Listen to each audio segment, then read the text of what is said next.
বিসমিল্লাহির রহমানির রহিম। Jadid media, subscribe নাও।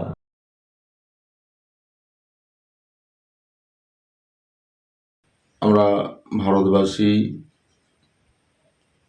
আমার বাবা, দাদু, তার বাবা, তার দাদু, এভাবে করে আমাদের 14 গোষ্ঠী সবাই ইন্ডিয়ান। আমরা ভারতবর্ষের এখন এমন একটা অবস্থা, যেন ভারতে মুসলমান হয়ে জন্ম হওয়াটাই যেন বড় অপরাধ। আর এগুলো তারাই করতেছে যারা এক সময় মুসলিমদের পাগল ছিল। যেমন আজকাল আমাদের বেঙ্গলে, ওয়েস্ট বেঙ্গলে কিছু নেতা মন্ত্রী এমন ধরনের কথা বলে মাইক পেলে, এমনি চেহারা সুরত বেশ সুন্দর, কিন্তু যখন মুসলিমদের বিরুদ্ধে যখন কথা বলে তখন চোখ মুখ বেঁকে এমন হয়ে যায়, চেহারার দিকে তাকাতে ইচ্ছা হয় না। হয়তো খুব জলদি আল্লাহ ওদের ওইভাবে করেই রেখে দেবে। তাদের কথাবার্তা, তাদের ব্যবহার দেখে মনে হয় যে ভারতে আমরা মুসলমান হয়ে জন্ম হয়ে বড় পাপ করে ফেলেছি। পুরা ভারতব্যাপী আজ মুসলিমদের প্রতি ব্যাপক অত্যাচার, জুলুম, মসজিদ ভাঙা, মসজিদ ভেঙে কোথাও উড়িয়ে দেওয়া হচ্ছে, কোথাও মাদ্রাসা ভেঙে দেওয়া হচ্ছে, কোথাও আগুন লাগানো হচ্ছে, কোথায় মুসলিমদের ঘর বাড়ি ভেঙে ফেলছে, কোথায় মুসলিমদের কোথাও পালাতে ফেরি করতে গেলে, হগারি করতে গেলে তাদেরকে মেরে হাত ফাত ভেঙে দেওয়া হচ্ছে, তাদের মালপাট সব কাড়িয়ে নেওয়া হচ্ছে। ট্রেনের মধ্যে দাড়ি টুপিওয়ালা মানুষকে দেখলে ট্রেন থেকে ধাক্কা মেরে ফেলে দেওয়া হচ্ছে। এক কথায় জাহিলিয়াতের যুগেও মুসলিমদের প্রতি এতটা জুলুম ছিল বলে আমার মনে হয় না। তো ব্যাপক নির্যাতন চলছে এখন ভারতের বিভিন্ন জায়গাতে মুসলিমদের উপরে। এখন আমাদের বেঙ্গলে যে সমস্ত নেতা মন্ত্রীরা মুসলিমদেরকে নিয়ে ব্যাপক ঘৃণা ছড়াচ্ছে, একটা সময় এই সমস্ত নেতা মন্ত্রীরাই কিন্তু মুসলিমদের সাথে ওঠা বসা বেশি করতেন। সব থেকে দুঃখের ব্যাপার বিষয় বলেন, কষ্টের বিষয় বলেন, যাই বলেন না কেন,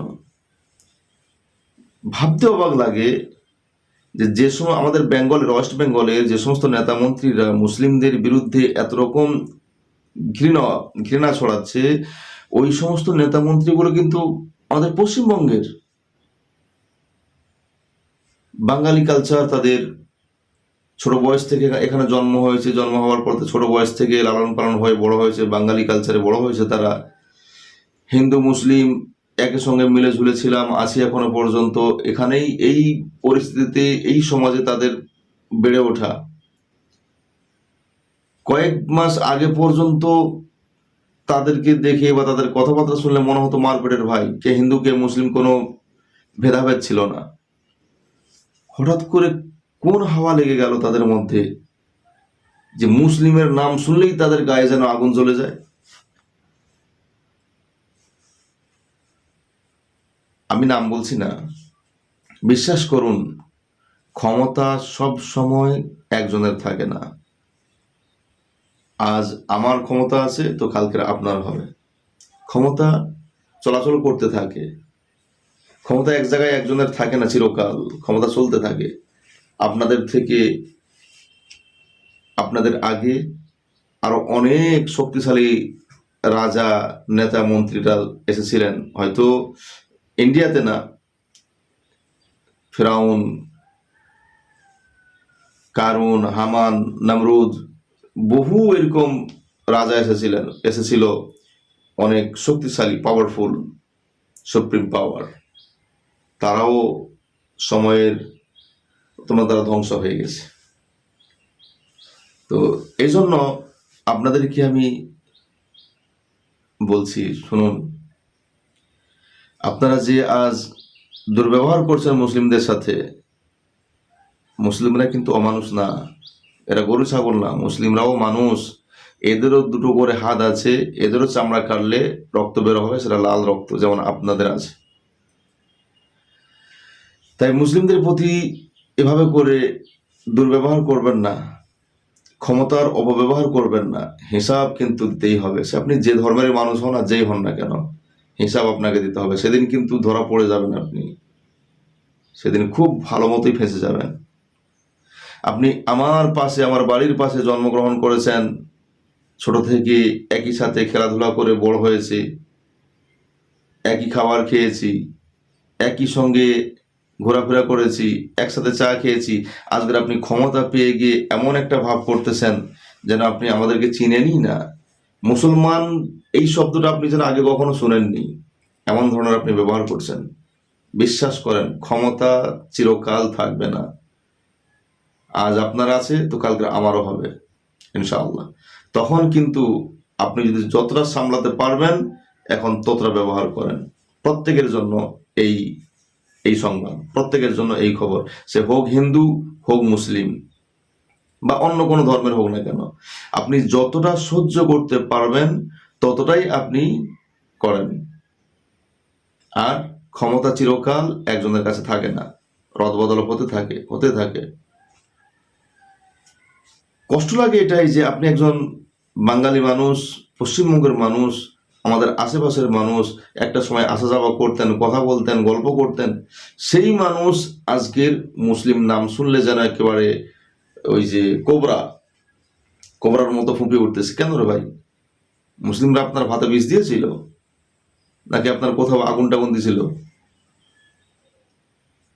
দয়া করে মুসলিমদের বিরুদ্ধে, হ্যাঁ, যে অপরাধী অপরাধ করেছে, আমরা প্রত্যেকেই চাই তার শাস্তি হোক।